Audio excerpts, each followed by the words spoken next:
Hello Gundam fans, my name is Yu Hayo, and today I will be bringing you a review of the Gundam Iron-Blooded Origins Isaribi from Megahouse Cosmo Fleet Special. Now, before we take a look at the model, we're going to take a look at the box.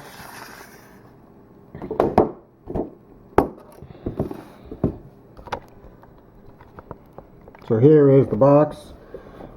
You got a picture of the Isaribi right here. You got the Isaribi's name, armored assault ship, the Tekadon logo. Number 8 in this Isaribi, number 8 in the series. Mobile Suit Gundam Iron-Blooded Origins. You got pictures of what's his face, Eugene from Iron-Blooded Orphans. And you got the pictures of all it does. It's got a launch pad. It's got 3 little replica mobile suits of the Barbados, the Shino's mobile suit, and the Gusion Rebake. It's got the wire anchor. It's got the switch out parts so you can use the thrusters that come out the side of the front of the whatever these would be called. I'm not sure what these would be called. And it's got full articulation on all of the turrets, but we'll talk more about that later because that's an interesting topic. Also another interesting topic, the Argama, 8th in the series. Also 8th in the series. Somebody's not paying attention at work.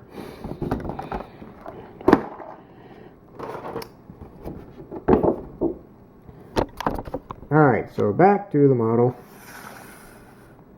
Everything you get in this model is you get some runners, which have the 2 cannons here that go on the top, the 6 cannons that go on the top and the bottom on each side of these like side wings that house thrusters and all that. And you get the top turrets right here on both sides. The only one that doesn't come attached to that is this one right here, which becomes pre-painted, and if you can see it, does not match the color at all. So if you want this to look great, you're gonna have to paint these turrets because they have this crappy almost purple gray plastic that doesn't match what they've already got on the kit, and it's way too shiny for the kit, and everything's like a matte finish, and then you got the anchors and the turrets all not being the same color. It's terrible, and it upsets me. Why couldn't they do it all, paint it all and put it all in like a little thing for you? You're already paying like $60 for this thing. I don't know. It also comes with little figures, like I said, which are actually fairly close to scale, at least this time with the Isaribi. They're pretty close to scale. And, you get the Barbados, the Shino Custom, and you get the Gusion Rebake. You also get an alternate, what do you call it?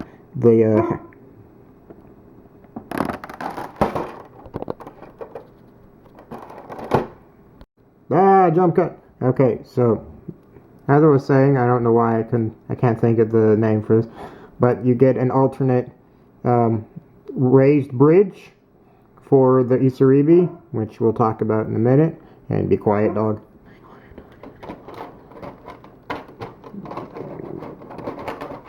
You get the extended launch pad for. It's got even the little launch pad here, which you zoom and they go flying off into space and take on the bad guys and the pirates. And then you got 2 of these, which are little thrusters that you take these off. These just pull off, and then you slot these in here, and that's how that works. And I'm not doing it because I'm not going to take it apart right now, and you'll see why in a bit.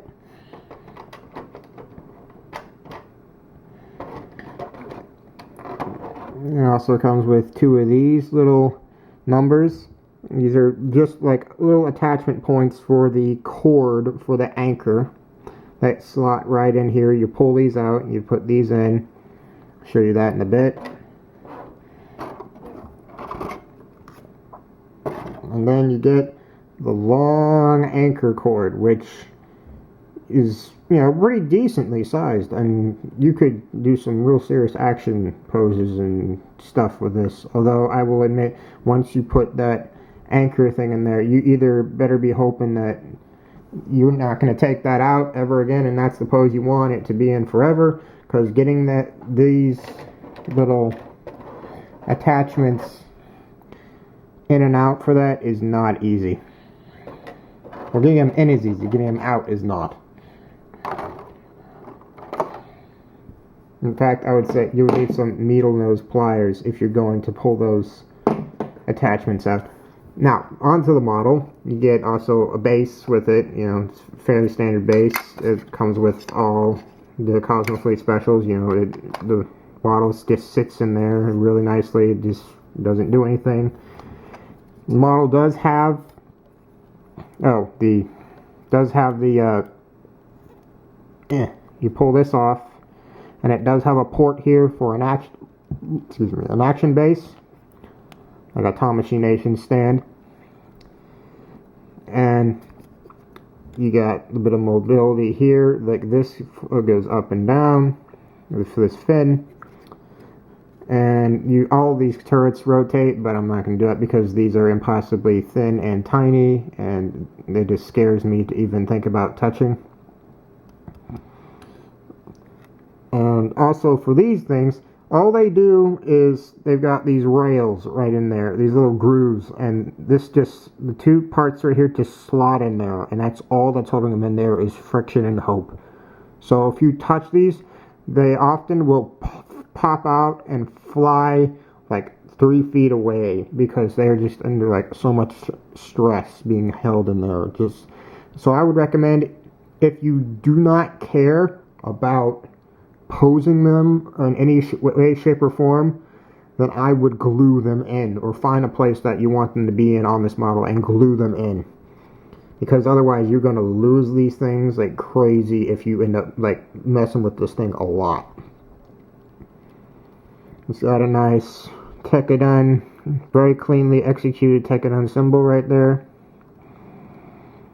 It's got the bridge right here, which we'll talk about in a bit. You just gotta put your finger in there and pull that out, and then you can put in the bridge and slide that back. It's got lots of nice detail all the way down to the tail. Even right here. And thrusters are a metallic gunmetal.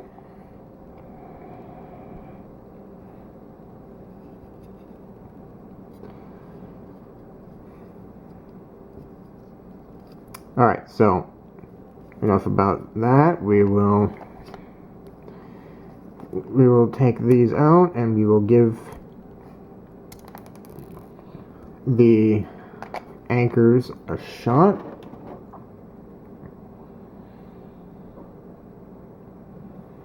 You just take this and you just slide it in. I recommend just putting in a little bit, so that way it makes it easier for you to take out later. And then you just take the wire, just slide that in.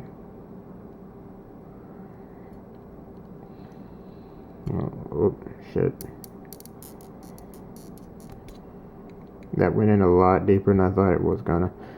Well, nothing the needle nose pliers won't be able to pull out, but as you can see, it can sit on the base and still have the wire fully deployed. You can bend it up a bit to get it to sort of suspend itself. It's very well done. It's a good solid copper wire. But like I said, getting these things out is a pain, so you know you're gonna need some needle nose pliers to get this out.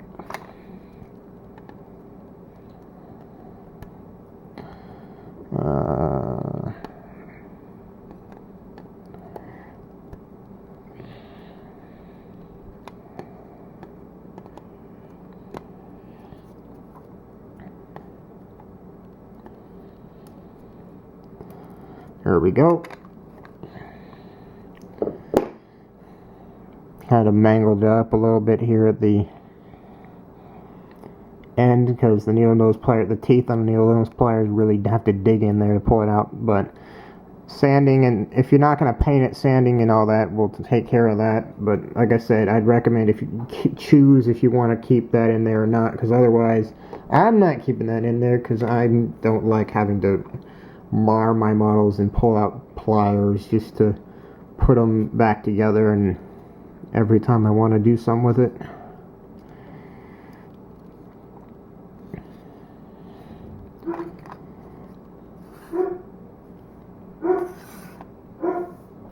Okay, so onto the bridge. You just be careful of the turrets on the side there while you're doing this if you haven't super glued them in. Just pull that out with your fingernail. It has a groove here and it fits in right here with this one, so you just slide that in there and push it in. It doesn't really hold in, it just kind of like sits there, so there's not going to be too much dynamic poses. Doesn't look like, oh wait, there it goes, it's holding in now. Alright, so then you get the bridge and put the bridge in right here.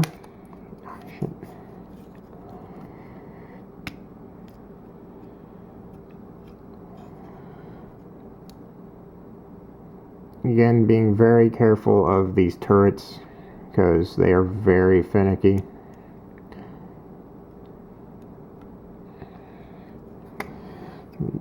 There is your bridge.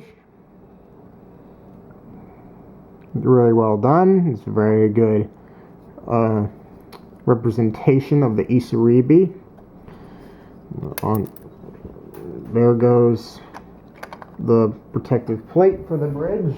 Like I said, it doesn't really seem to hold in there all that well.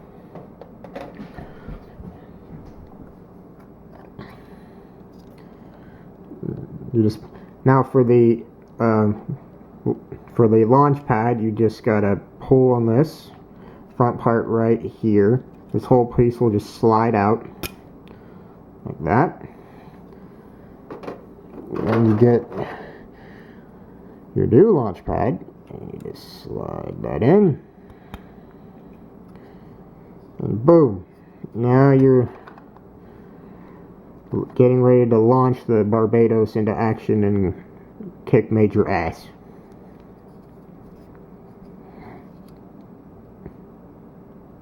Yeah, well, that's pretty much it for all the features on this model. So I guess now we'll get to the question of, is this model worth it, and the downsides of this model, all the nitpicky stuff. So what I have to say about this model is the biggest pain to me is these guns, these little guns here, these turrets on these sides. Wow, they did it, the idea that they implemented for it, especially for being how small it is very good. However, it is a pain in the ass to get those in there, and once you get them in there, you don't breathe on them or else they will explode off this model and fly across the room. And unless you have really clean floors, I would be scared that you would never find them again. It already happened to me once. I almost didn't find it. So just to be, I would say these do need a paint job to match the gun turret that they already had on there for some reason, and in order for it to all match and to all look good. The fact that it's already a flat matte coat, and you could just matte coat these and stick them in, but that would make it even harder to fit those back in there. Just all sorts of problems there. Is it a good model? Yes. This is, as far as the only full, replica that is accurate to the TV show and accurate, and all of its, everything about it is done perfectly, and it represents what you see on the screen in the show. It is very well executed, and is the only one that I know of right now that isn't like a chibi-fied version or anything. It is very well done. It is expensive for what it is, and for $60, I would expect all these pieces to be painted and, to be able to be put in there with, for me, so I don't have to, cut shit out and put it in, because all the other Cosmo Fleet models, I didn't have to do that for. This one, you do. So, yes, it's a good model, but it's a bit more of a model this time than I would have expected it to be for the price tag of being, more expensive than most master grades. And more expensive than even any of the 1/100s that come from the Iron Blood Orphans line right now. So that's my opinion on it. If you love Iron Blood Orphans, and if you haven't seen Iron Blood Orphans, I recommend you do. It is holy crap good. It is next to Gundam Thunderbolt that good. Yeah, and if you haven't built an Iron Blood Orphans kit yet, do it. They're great. There's nothing to complain about there.